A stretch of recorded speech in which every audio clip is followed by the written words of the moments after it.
ഒരു കാര്യത്തിൽ മനസ്സിനെ ഏകീഭവിപ്പിച്ച് അതിൽ മുഴുകുമ്പോൾ, ലയിക്കുമ്പോൾ കിട്ടുന്ന മനസ്സിൻ്റെ ഒരു ലയാവസ്ഥയുടെ പേരാണ് സുഖം. അത് മറ്റവൻ തെറ്റിദ്ധരിച്ചു എന്താണ്? ഇന്ദ്രിയത്തെ പ്രൊവോക്ക് ചെയ്ത് ഇന്ദ്രിയത്തിനിലൂടെ മനസ്സിനെ ലയിപ്പിക്കുമ്പോൾ അതാണ് സുഖം എന്നവൻ തെറ്റിദ്ധരിച്ചു. പക്ഷേ അവൻ അറിയുന്നില്ല, ഇന്ദ്രിയത്തിലൂടെ എത്ര മനസ്സിനെ സുഖിപ്പിക്കാൻ ശ്രമിച്ചാലും ഇന്ദ്രിയത്തിനൊരു പരിധി വരെയേ നമുക്ക് സുഖം തരാൻ സാധിക്കുള്ളൂ. കാര്യം നമുക്ക് പായസം ഇഷ്ടമാവും, എത്ര നേരം നാക്കിൽ വെക്കാൻ പറ്റും ഇല്ലേ? കള്ള് ഇഷ്ടപ്പെടും, കള്ള് കുടിക്കുന്നവന് കള്ള്, അവൻ്റെ വിചാരം അവന് 2-3 കുപ്പി മോന്താം എന്നുള്ളതാണ്. പക്ഷേ 2 അടി അടിക്കുമ്പോഴേക്കും അവൻ നടക്കാൻ പറ്റാതെ ഫ്ലാറ്റായിട്ട് അവൻ കിറുങ്ങി വീഴുമ്പോൾ അപ്പോൾ അവന് മനസ്സിലാവും എനിക്ക് ഇത്രയേ പറ്റുള്ളൂ. അതും കഴിഞ്ഞാൽ കുറച്ച് കഴിഞ്ഞാൽ ഈ കള്ളിൻ്റെയൊക്കെ ലഹരിയുടെ ആവേശം കഴിഞ്ഞാൽ പിന്നെ അവന് കടുത്ത തലവേദനയും ഈ ലഹരിയൊക്കെ ഉപയോഗിച്ച് അവസാനം കയ്യും കാലും വിറക്കലും. ഈ ലഹരി ഉപയോഗിച്ച് അമേരിക്കയിലുണ്ട് ഇങ്ങനെ മരിജുവാന എന്നൊക്കെ പറഞ്ഞ് ഇങ്ങനെ കഞ്ചാവ് വലിച്ച് കുറേ കേസുകൾ. ഇവർക്ക് അവസാനം മെഡിസിൻ എന്താണെന്നറിയോ? ഈ മരിജുവാന കഞ്ചാവ് തന്നെയാണ്.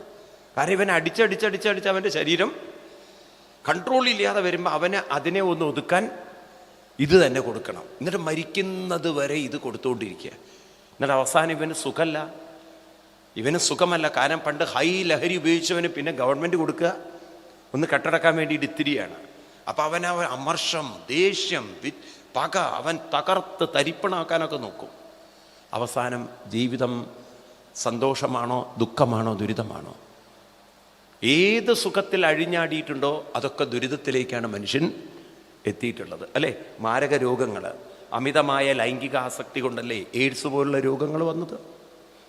അതുപോലെ ഏത് സുഖങ്ങൾ നോക്കും, അമിതമായ ഭോഗാസക്തി കൊണ്ടല്ലേ നമുക്ക് ഷുഗർ ആയാലും മറ്റുള്ള രോഗങ്ങളൊക്കെ കടന്നു വന്നിട്ടുള്ളത്.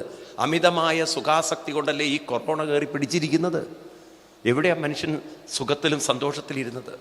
അപ്പോൾ ഇവിടെയാണ് ഒരു ഗുരുവിൻ്റെ സാന്നിധ്യത്തിൽ, ഗൈഡൻസിൽ മനസ്സിനെ നമ്മൾ പരിശീലിച്ചെടുക്കുമ്പോൾ തുടക്കത്തിൽ നല്ല ബുദ്ധിമുട്ടാണ്. കാരണം അച്ചടക്കമുള്ളൊരു ജീവിതം വേണം, കൃത്യനിഷ്ഠമായൊരു ജീവിതം വേണം. ചില അനുഷ്ഠാനങ്ങളൊക്കെ ചെയ്യുമ്പോൾ ആദ്യമൊന്നും മനസ്സൊട്ടും സഹകരിക്കില്ല. കാരണം മനസ്സിൽ അത്രയും വാസനകൾ നിറഞ്ഞു നിൽക്കുന്നതിൻ്റെ ദുരിതങ്ങളൊക്കെ.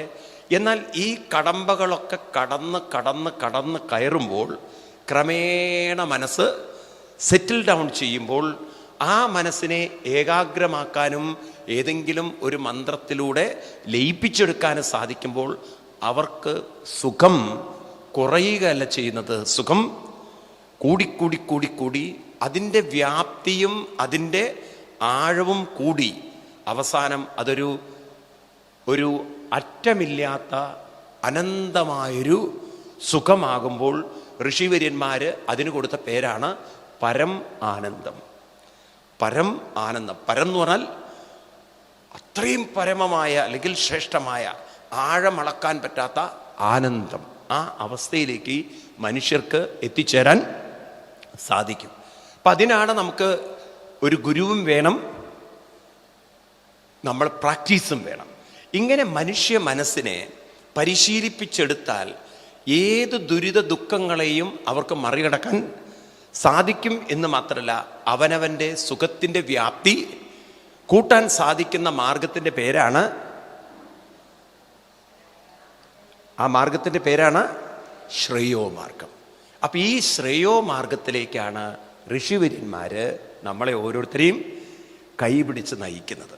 അപ്പം ഇവിടെ നമ്മൾ തന്നെ ഈ ഒരു പരീക്ഷണത്തിന് തയ്യാറാവണം. ഈ ഹരിനാമകീർത്തനം എന്ന് പറയുന്നത് ഒരു ഗുരുവിൻ്റെ അനുഭവജ്ഞാനമാണെങ്കിൽ ഇത് വായിക്കുന്ന നമ്മളെന്ത് വേണം? ആ അനുഭവജ്ഞാനം നേടാൻ നമ്മളും ഇതൊന്ന് വായിച്ചു പോയാൽ പോരാ, നമ്മളും പരീക്ഷണം ചെയ്യാൻ തയ്യാറാവണം. അതുകൊണ്ടാണ് ഞാൻ ഇന്നലെ പറഞ്ഞത് ഓരോ വ്യക്തിയും ഒരു പരീക്ഷണമാണ്, അല്ലെങ്കിൽ പരീക്ഷണശാലയാണ്. മറ്റൊരു രീതി പറഞ്ഞാൽ ശാസ്ത്രജ്ഞനാണ്. താനാകുന്ന ശാസ്ത്രജ്ഞൻ തന്നിൽ തന്നെയാകുന്ന ലാബിൽ വെച്ച് ഒരു പരീക്ഷണം നടത്തുകയാണ്. അപ്പം നമ്മൾ ഓരോരുത്തരും ശാസ്ത്രജ്ഞന്മാരാണ്. ഇവിടുത്തെ നമ്മുടെ കണ്ടുപിടിക്കാൻ പോകുന്ന കാര്യം എന്താണെന്ന് വെച്ച് കഴിഞ്ഞാൽ, നമുക്ക് അനുഭവിച്ചറിയേണ്ട കാര്യം എന്താണെന്ന് വെച്ചാൽ, ഒരിക്കലും ഇടമുറിയാത്ത ഒരു സുഖം മരിക്കുന്നതുവരെ നിലനിർത്തിക്കൊണ്ട് ജീവിതം ആസ്വദിക്കുകയും വേണം. എന്ത് തരം ദുഃഖങ്ങൾ ജീവിതത്തിൽ കടന്നു വന്നാലും അതിനെയൊക്കെ നമുക്ക് മറികടന്ന് പുറത്ത് കടക്കാനുള്ളൊരു കഴിവ് നേടണം. ഇതിന് നമ്മളൊരു പരിശീലനം നമുക്ക് നേടിയെടുക്കാൻ വേണ്ടിയിട്ട് നമ്മൾ തയ്യാറാകുമ്പോൾ ആ വ്യക്തിയെ വിളിക്കുന്ന പേരാണ് സാധകൻ. എന്താ വിളിക്കുക? സാധകൻ. അപ്പം നമ്മളൊക്കെ ഒരു സാധകന്മാരാണ്. സാധന ചെയ്യുന്നവരെയാണ് എന്ത് വിളിക്കുക? സാധകൻ എന്ന് പറയാം. അപ്പം ഇവിടെ സാധന ചെയ്യുമ്പോൾ അതിൽ പ്രധാനപ്പെട്ട ഒരു കാര്യമാണ് ചെയ്യുന്ന കാര്യത്തെക്കുറിച്ച് വ്യക്തമായ അറിവുണ്ടാവുക. ഇവിടെ എന്താ പറയുക, ഹിന്ദുമതത്തിലൊക്കെ പറ്റിയത് കുറേ ആളുകൾ പലതും ചെയ്യുന്നുണ്ട്. രാവിലെ എണീറ്റ് അമ്പലത്തിൽ പോകുന്നവരെ കാണാം, കുറേ നാമം ചൊല്ലിക്കൊണ്ട് പ്രദക്ഷിണം വയ്ക്കുന്നവരെ കാണാം, അല്ലെങ്കിൽ ഒരു ഭാഗത്തിരുന്ന് വിഷ്ണു സഹസ്രനാമം ചൊല്ലുന്നവരെ കാണാം. അതിൽ കമ്മിറ്റഡായി ഇപ്പം നിങ്ങൾ തന്നെ കണ്ടിട്ടുണ്ടോ നാരായണീയം എത്രയോ ആളുകൾ ചൊല്ലുന്നത്.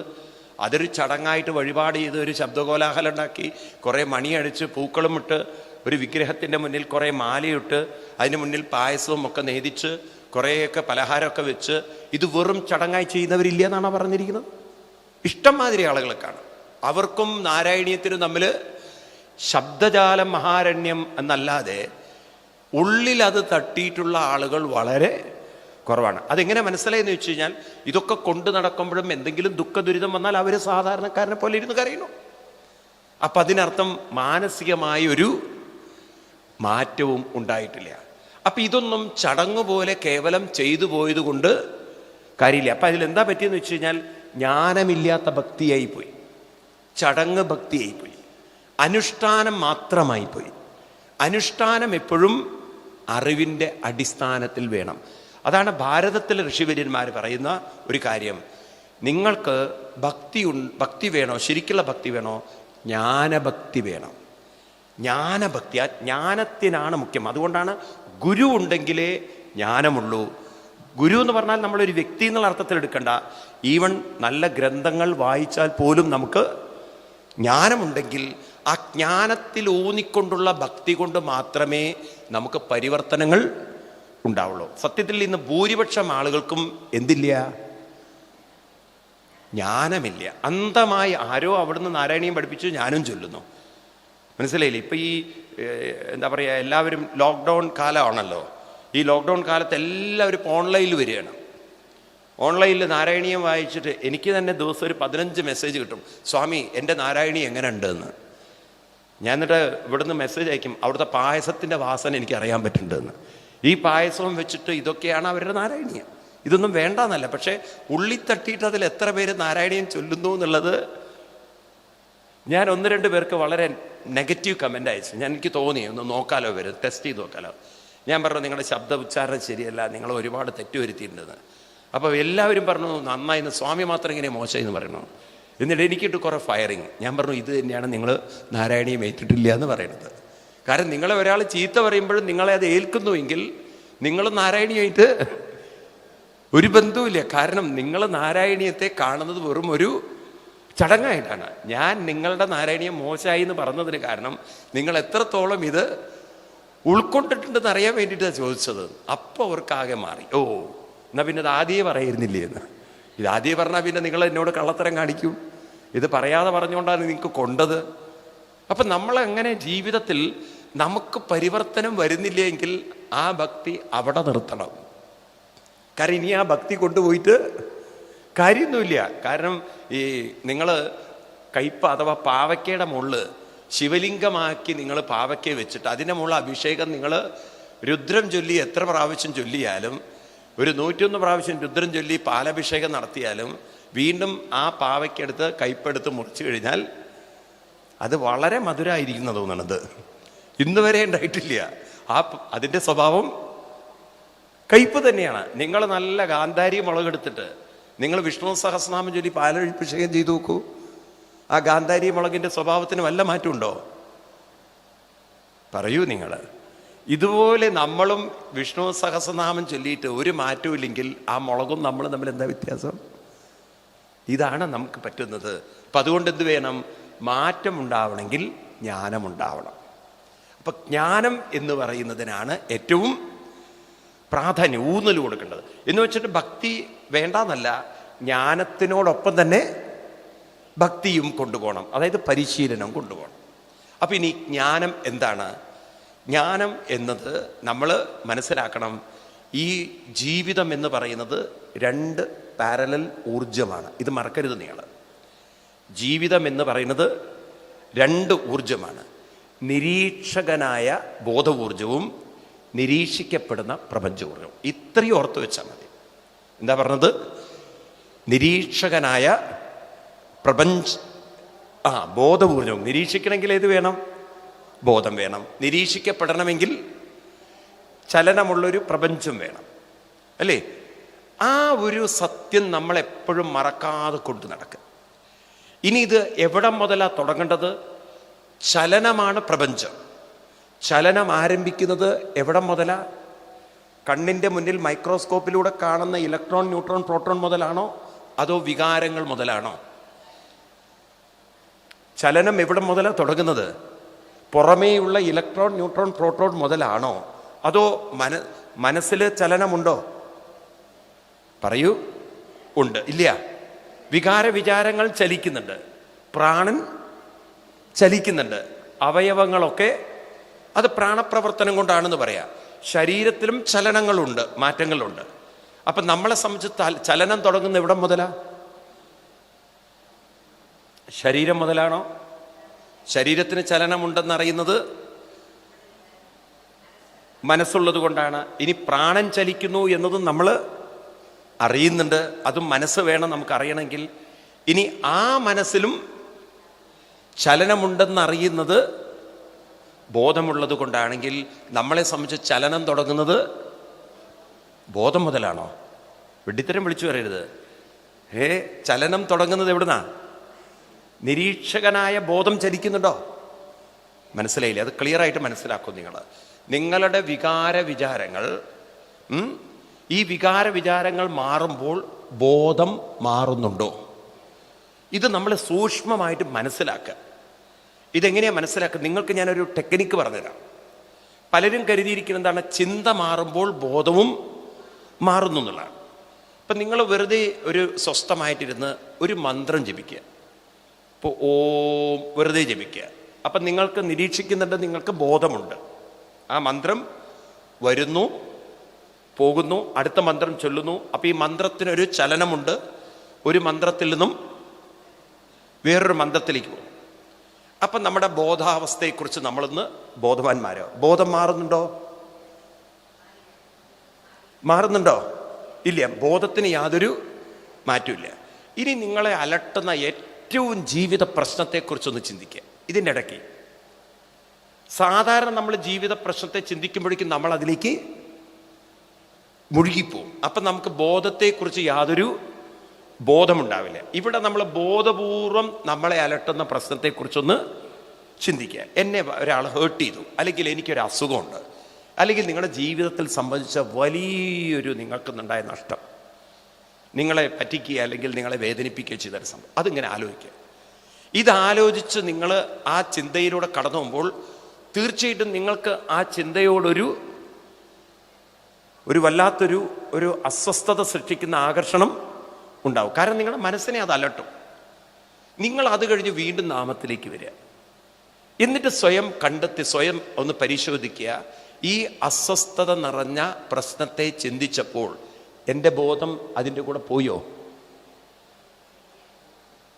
ആ ചിന്ത ഞാൻ എടുത്തു, ആ ചിന്തയെ ഞാൻ വിട്ടു. വീണ്ടും ഞാൻ നാമത്തിലേക്ക് വന്നു, വീണ്ടും ഞാൻ നാമത്തിലേക്ക് ഫോക്കസ് ചെയ്തു. അപ്പൊ ഈ ചിന്തകൾ വരുന്നു പോകുമ്പോഴും ബോധം എങ്ങോട്ടും പോകുന്നില്ല. അതുകൊണ്ടാണ് നമുക്ക് ചെറുപ്പകാലം മുതൽക്കുള്ള അനുഭവത്തെ ഇപ്പോഴും ഓർത്തുകൊണ്ട് പറയാൻ സാധിക്കണം. കാരണം അതൊക്കെ നമുക്ക് ഓർക്കാൻ സഹായിച്ച ബോധം അന്നും ഇന്നും നമ്മുടെ കൂടെയുണ്ട്. ശരിയല്ലേ ഞാൻ പറയണത്? അപ്പൊ ഈ ബോധത്തിനൊരിക്കലും മാറ്റമില്ല. അപ്പൊ മാറാത്തതായൊരു ബോധത്തിലാണ് മാറുന്ന ചലനങ്ങൾ നമ്മൾ അറിയുന്നത്. അപ്പൊ ഈ പ്രപഞ്ചം എന്ന് പറയുന്നത് മുഴുവൻ മനസ്സ് മുതലുള്ള ചലനമാണ്. എന്താ പ്രപഞ്ചം? മനസ്സ് മുതലുള്ള ചലനത്തെയാണ് നമ്മൾ എന്ത് വിളിക്കേണ്ടത്? പ്രപഞ്ചം എന്ന് വിളിക്കേണ്ടത്. ആ പ്രപഞ്ചത്തെ നിരീക്ഷിക്കുന്ന, ചലനത്തെ നിരീക്ഷിക്കുന്ന ബോധം അതൊരിക്കലും പ്രപഞ്ച ചലനത്തിനോടൊപ്പം ഒരിക്കലും, ഇപ്പൊ പറഞ്ഞില്ലേ നമ്മൾ, ചലനത്തോടൊപ്പം ഉറക്കെ പറയൂ, ചലിക്കുന്നില്ല. അപ്പൊ ചലനമില്ലാത്തൊരു ബോധത്തിലാണ് ചലനമുള്ള മനസ്സും ചലനമുള്ള പ്രാണനും ചലനമുള്ള ശരീരവും ചലനമുള്ള സകലതും നിൽക്കുന്നതെന്ന് മനസ്സിലാക്കി കഴിഞ്ഞാൽ നിങ്ങൾക്ക് മനസ്സിലായി ഇവിടെ രണ്ടേ രണ്ട് ശക്തിയുള്ളൂ, ശിവനും ശക്തിയും. ശിവനും ശക്തിയും. ഇനി നമ്മൾ എന്തിനാ ഇത് മനസ്സിലാക്കുന്നത്? ഇതൊക്കെ നമ്മൾക്ക് അറിയാമെങ്കിലും പഠിക്കാമെങ്കിലും നമ്മളെ സംബന്ധിച്ച് നാം ഇപ്പോഴും ഈ ബോധത്തിൽ എസ്റ്റാബ്ലിഷ്ഡ് അല്ല. നമ്മൾ ഒരു വശത്ത് ബോധമാണെങ്കിലും മറുവശത്ത് ചിന്തയായിട്ടാണ് ഇപ്പോഴും നിൽക്കുന്നത്. അതുകൊണ്ടാണ് ചിന്തകൾ നമ്മളെ വീണ്ടും വീണ്ടും അലട്ടിക്കൊണ്ടിരിക്കുന്നത്. നമുക്ക് ഇതൊക്കെ ബോധത്തിലാണ് സംഭവിക്കുന്നത് എന്നുള്ളൊരു ബോധം നമ്മളിലുണ്ടോ? ഇതൊക്കെ എൻ്റെ ബോധത്തിലാണ് സംഭവിക്കുന്നതെന്ന ബോധം നമ്മളിലുണ്ടോ? ചോദ്യം ഉണ്ടോ? ഇല്ല. ഉണ്ടായിരുന്നെങ്കിൽ നമുക്ക് എത്രയോ എളുപ്പത്തിൽ നമ്മുടെ ദുരിതങ്ങളിൽ നിന്നും മാറിക്കടക്കാൻ പറ്റുമായിരുന്നു. ഇപ്പോൾ നമ്മൾ നമ്മുടെ ചിന്തകളുടെ വാസനകളുടെ അടിമകളാണ്, അതിലങ്ങോട്ട് മുഴുകിക്കിടക്കുന്നവരാണ്. അപ്പം അതുകൊണ്ട് ഇന്ന് നമ്മൾ ബോധമല്ല, ഇന്ന് നമ്മൾ പ്രപഞ്ച ചലനത്തിൽ കുരുങ്ങിക്കിടക്കുന്നവരാണ്. അപ്പം ഇനി നമ്മുടെ ജോലി എന്താണ്? ഈ പ്രപഞ്ച ചലനത്തിൽ കുരുങ്ങിക്കിടക്കുന്ന നമ്മളെ അതിൽ നിന്നും പുറത്തേക്ക് കൊണ്ടുവരാനുള്ളൊരു പരിശീലനമാണ് നാം ഇപ്പോൾ ഈ പരിശ്രമിക്കുന്നതെല്ലാം. ഇപ്പം നമ്മൾ ശാസ്ത്രജ്ഞന്മാരാവുക എന്ന് പറഞ്ഞാൽ എന്താർത്ഥം? ഇവിടെ നമ്മുടെ ജോലി എന്താണ്? നമ്മളെ അലട്ടുന്ന ചിന്തകളുടെ പിടിയിൽ നിന്നും പുറത്ത് കടന്ന് ബോധപക്ഷത്തേക്ക് ബോധസ്വരൂപത്തിലേക്ക് നമ്മൾ മനസ്സ് ഉറപ്പിക്കുമ്പോൾ അപ്പം നമുക്ക് ഈ ചിന്തകളെ കാണുവാനും അറിയുവാനും, നമുക്ക് അസ്വസ്ഥതയുണ്ടാക്കുന്ന ചിന്തകളാണെങ്കിൽ അതിൽ നിന്ന് മാറി നിൽക്കാനും ഒക്കെ സാധിക്കുമ്പോൾ, ഇനി ഞാൻ പറഞ്ഞത് ശ്രദ്ധിക്കണേ നിങ്ങൾ, ഇങ്ങനെ മാറി നിൽക്കാനുള്ളൊരു കഴിവ് എല്ലാവർക്കും പരിശീലിച്ചെടുത്താൽ കിട്ടുന്നതാണോ? അതോ ദൈവം ചിലർക്ക് മാത്രം കൊടുത്തതാണോ? പറയൂ.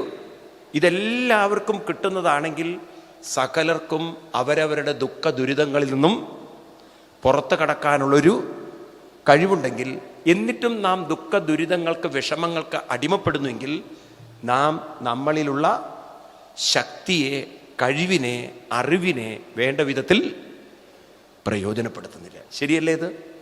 ശരിയാണോ? അപ്പം ആത്മീയത എന്ന് പറയുന്നത് എന്താണ്? പുറത്ത് നിൽക്കുന്ന ദൈവത്തോട് ആവശ്യങ്ങളും ആഗ്രഹങ്ങളും പറഞ്ഞ്, അല്ലെങ്കിൽ ദുഃഖങ്ങൾ പറഞ്ഞ് നമ്മുടെ ദുഃഖത്തെ പരിഹരിക്കുന്നതാണോ?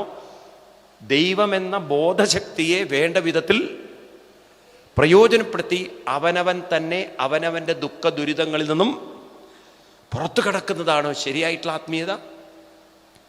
പറയൂ. അപ്പം അവനവൻ തന്നെ പുറത്ത് കടക്കണം എന്നുണ്ടെങ്കിൽ അതിന് അവനവന് കൃത്യനിഷ്ഠമായൊരു ജീവിതചര്യകൾ വേണം. അല്ലെങ്കിൽ എന്താണ്?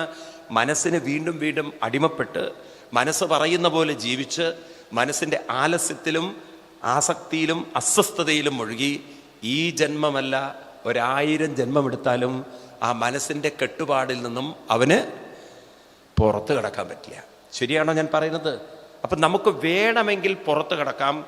അതിന് വേണ്ട പോലെ ചില കാര്യങ്ങൾ ചെയ്യണം. ഇപ്പം വേണമെങ്കിൽ പുറത്ത് കിടക്കാന്നല്ല, പുറത്ത് കടക്കാൻ പറ്റും. ആർക്ക്? അതിനുവേണ്ടി പ്രയത്നിക്കുക. സാധന ചെയ്യുന്നവർക്കേ സാധ്യതയുള്ളൂ, സാധന ചെയ്യാത്തവർക്ക് അപ്പം ഭക്തി എന്ന് പറയുന്നത് എന്താണ്? ഭക്തി ഒരു സാധനയാണ്.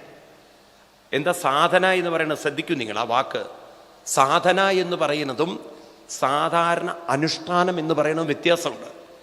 അനുഷ്ഠാനം പലപ്പോഴും നമ്മൾ ചെയ്യുന്നത് യാന്ത്രികമായി ആവർത്തിക്കുന്നതിനെ എന്തു പറയും? ചില അമ്മമാരുടെ ഇടയ്ക്ക് അമ്പലത്തിലൊക്കെ പോകുന്നു, നാട്ടിലൊക്കെ കാണാൻ നിൽക്കുക.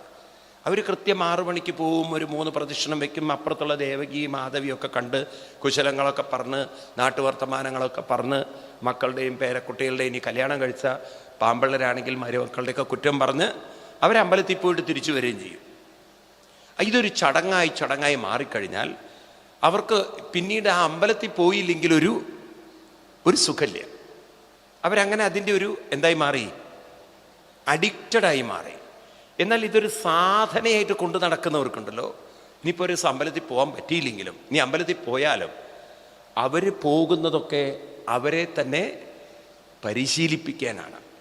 അവരത് സാധനയായിട്ട് പോവുകയാണ്. അപ്പം അവർക്ക് അവിടെ എന്താ ഉദ്ദേശിച്ചുള്ളത്? അവരുടെ മനസ്സിനെ എത്ര കണ്ട് അവർക്ക് മന്ത്രങ്ങളിലും മറ്റും ഏകാഗ്രമാക്കാൻ കഴിയും എന്നത് പരിശീലിക്കാനുള്ളൊരു പരിശീലന കേന്ദ്രം മാത്രമാണ് അവർക്ക് അമ്പലം. വ്യത്യാസം നോക്കൂ നിങ്ങൾ. സാധാരണക്കാർക്ക് ഒരു ദൈവത്തോട് പ്രാർത്ഥിക്കാനുള്ള സ്ഥലമാണെങ്കിൽ, ഒരു സാധകനെ സംബന്ധിച്ച് അവന് പരിശീലനം ചെയ്യാനുള്ളൊരു പരിശീലന കേന്ദ്രമാണ് ഇത്, ക്ഷേത്രം. ഏതാ ഇതിൽ ശരിയായിട്ടുള്ളത്? ഏതാ ഇതിൽ ശരിയായിട്ടുള്ള പ്രയോഗം ഏതാണ്? ഇത് ഒരു ദൈവത്തോട് പ്രാർത്ഥിച്ചുകൊണ്ട് തൊഴുത് പ്രാർത്ഥിച്ചു കടന്നു പോകേണ്ട സ്ഥലമാണോ, അതോ പരിശീലിക്കേണ്ട സ്ഥലമാണോ? നിങ്ങളൊന്ന് ഗുരുവായൂർ അമ്പലത്തിൽ പോയി നോക്കൂ. നിങ്ങൾ ഇത് മനസ്സിലാക്കിയിട്ട്, അങ്ങനെ പരിശീലിക്കാൻ വന്ന ആളുകൾ വളരെ കുറവാണ്. അവിടെ ഒരു 10 മിനിറ്റ് ഇരുന്ന് ഒന്ന് കണ്ണടച്ചിരുന്ന് മനസ്സിനെ ഏകാഗ്രമാക്കി ജപിക്കാൻ മനസ്സുള്ള ആളുകൾ വളരെ കുറവാണ്. കൂടുതൽ ആളുകളും അവിടെയാണ് കൃഷ്ണൻ. ആ കൃഷ്ണനോട് പറഞ്ഞാൽ എല്ലാം കൃഷ്ണൻ നടത്തിത്തരും. എന്നാൽ കൃഷ്ണന് പോലും കൊറോണ കാലത്ത് ഒറ്റയ്ക്ക് ഇരിക്കേണ്ടി വന്നു. കൃഷ്ണന് പോലും ഒരു നിവൃത്തിയില്ല. കൊറോണയൊന്നും മാറ്റാനൊന്നും കൃഷ്ണൻ വിചാരിച്ചാലും പറ്റുന്ന കാര്യമല്ല. ഒരു ദൈവം വിചാരിച്ചാലും മനുഷ്യനുണ്ടാക്കി വെച്ച ദുരിതങ്ങളെയൊന്നും മാറ്റാൻ സാധ്യമല്ല. ഇതൊക്കെ മനസ്സിലാക്കാഞ്ഞിട്ടും അന്ധമായ ആളുകൾ വിശ്വസിക്കുകയാണ്. ക്രിസ്ത്യൻസ് വിശ്വസിക്കുകയാണ് കർത്താവ് വിചാരിച്ചാൽ എല്ലാം ഭർത്താവിൻ്റെ രോഗം മാറ്റുന്ന വിചാരിച്ചിരിക്കുന്നത്. മുസ്ലിങ്ങൾ വിചാരിച്ചിരിക്കുകയാണ് നാളെ അള്ളാഹു ഈ ലോകം മുഴുവൻ അങ്ങോട്ട് മുസ്ലിങ്ങളെ ആക്കി മാറ്റും, അപ്പോഴെല്ലാവർക്കും സ്വർഗപ്രാപ്തി ഉണ്ടെന്നാണ്. ഇതൊക്കെ വെറും മിഥ്യയായിട്ടുള്ള സ്വപ്നങ്ങളാണ്. പുറത്ത് നിന്ന് ഒരു ദൈവവും നമ്മുടെ ജീവിതത്തിൽ ഇടപഴകുകയില്ല. അപ്പം ചിലർ പറയും, ഓ അങ്ങനെയല്ല, ഞങ്ങൾ പറഞ്ഞാൽ വിശ്വസിക്കില്ല. കുറേ ആളുകളുണ്ട് ഈ അന്ധഭക്തിയുള്ളവർ. നിങ്ങളങ്ങനെ പറയരുത്, കൃഷ്ണൻ വിളിച്ചാൽ വിളി കേൾക്കുന്നു, ഞങ്ങൾ വിളിച്ചിട്ട് എൻ്റെ വിളി കേട്ടിട്ടുണ്ടെന്ന്. അങ്ങനെ വിളി കേൾക്കുന്ന പല ആളുകളുണ്ട്, കൃഷ്ണൻ മാത്രമൊന്നല്ല. ഇല്ലേ, വിളി കേൾക്കാൻ കൃഷ്ണൻ മാത്രമേ ഉള്ളൂ. അങ്ങനെ വിളി കേൾക്കാൻ പറ്റുന്ന കുറേ ആളുകളുണ്ട്. പക്ഷേ ഞാൻ അവരെ കളിയാക്കല്ല, അവരതിൻ്റെ ഭക്തിയുടെ ശരിക്കുള്ള സ്വഭാവം മനസ്സിലാക്കുന്നില്ല. പലർക്കും ഇത്തരത്തിലുള്ള അനുഭവങ്ങൾ വരുന്നത് ഈ പാവങ്ങൾ അറിയുന്നില്ല. അവരുടെ മനസ്സിൻ്റെ ഏകാഗ്രത കൂടുന്തോറും അവരുടെ സങ്കല്പശക്തി ദൃഢമാവും. ഇത്രയേ ഉള്ളൂ കാര്യം.